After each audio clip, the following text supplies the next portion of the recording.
Hello, everyone. This is Ben Dunn, your AP Sensei. I haven't been on recently lately because with the election and everything else going on, and me just being busy working on doing my comics. Because after all, I still do draw comics for a living. This isn't my primary outlet. I do apologize for not posting more content.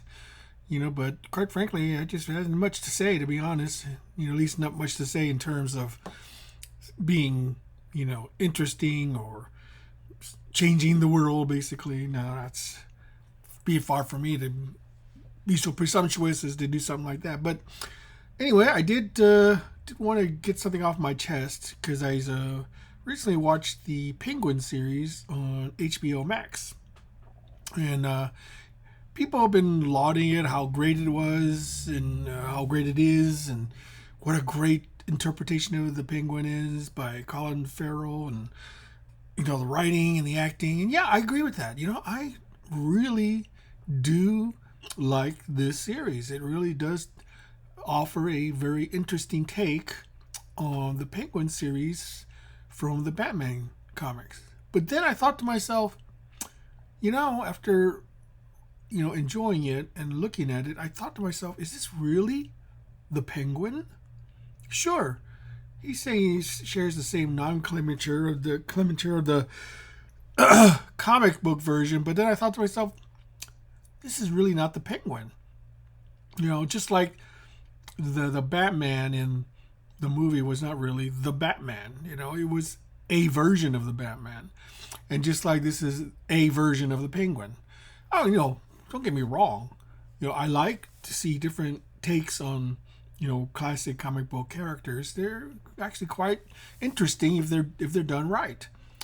The question is, how far do you go before it no longer, has any resemblance to its original source material?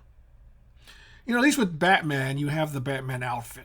If Batman were running around, in Speedos and a leather coat with a mask, over his thing, and call himself the Batman, then most people probably would say, nah, that's not really Batman. But the thing about Batman that makes it iconically unique is the costume. He has the very iconic Batman with the ears and the big cape and everything like that. So he is the Batman as long as he has those identifying features. But when I saw the Penguin, I didn't see the Penguin. I saw some sort of guy who acted like a gangster that was nicknamed the Penguin. To me, he was a penguin in the classic sense of the comic book series. A lot of people like to trash the 1966 Batman series as just being camp and for kids. So, what people fail to realize that, yeah, Batman was for kids. I would defend the 1966 Batman as probably the closest to an actual interpretation of the Batman comic book at that time. You have to realize that the Batman in the 50s and early 60s were pretty much campy, out of this weird world superhero comic book. And when the producers of the Batman series saw it, they probably thought, well, let's follow what the comic was doing. And they probably did actually a pretty good job. In fact, Batman 1966 series is still remembered even to this day. And Burgess marked this as the Penguin was actually probably a closer interpretation of the actual Penguin character in the Batman comic. The thing is that I don't have a problem with the Warner Brothers or DC or whoever wants to do with their character. They can do whatever they want. It's their character. They can change it, they can modify it, they can move it. But then you have to ask yourself, well, are they really those characters that they were originally created as? The Penguin was created back in the Golden Age, and he was supposed to be a high society type, rich person who was just into crime. It's a throwaway character, to be honest. And he just turned out to be pretty popular over time and became more and more part of the Batman mythos. I mean, honestly, Penguin was sort of a throwaway character, to be honest. He really didn't make much of a mark until they gave him a reason to exist.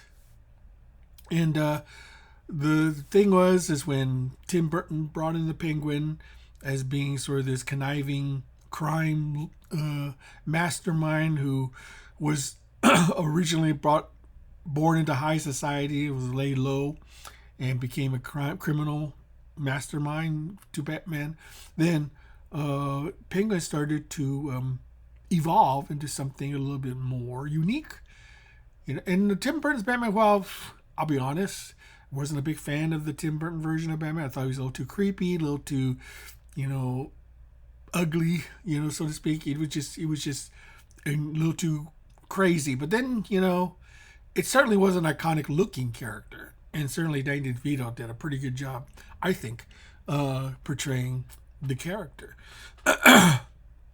But then I saw this version of Penguin, which I immensely enjoyed. Don't get me wrong. I really thought it was a great gangster film, about the criminal underworld of Gotham City. Now, but then I thought to myself, this could have been any character.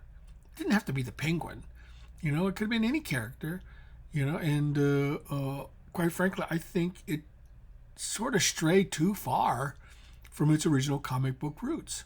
So I no longer actually looked at him as the Penguin in the classic sense, but as a wholly unique character simply called the Penguin. But so the question I ask is how far can you stray from the original source material before it no longer reflects the original source material? And apparently, you can stray quite far, and still, redefine the character. I think from now on, this version of the Penguin will probably be the definitive version of the Penguin, and the old, Burgess Meredith version with the top hat and the cigar holder or the monocle will disappear. People will forget that version of the Penguin because this is the new, exciting version of the Penguin. Yeah. But anyway, don't, misinterpret what I do highly recommend you watch the Penguin series. It's a really good take on the character, and it will remain to be seen how he will work his way into the actual Batman mythology.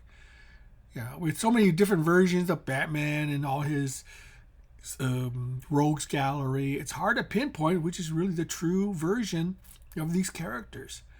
It's getting harder and harder as time goes on. I can only imagine once these characters fall into the public domain how many different versions of these there will be out there. But anyway, just wanted to give you my thoughts. And until next time, this is Ben Dunn signing off.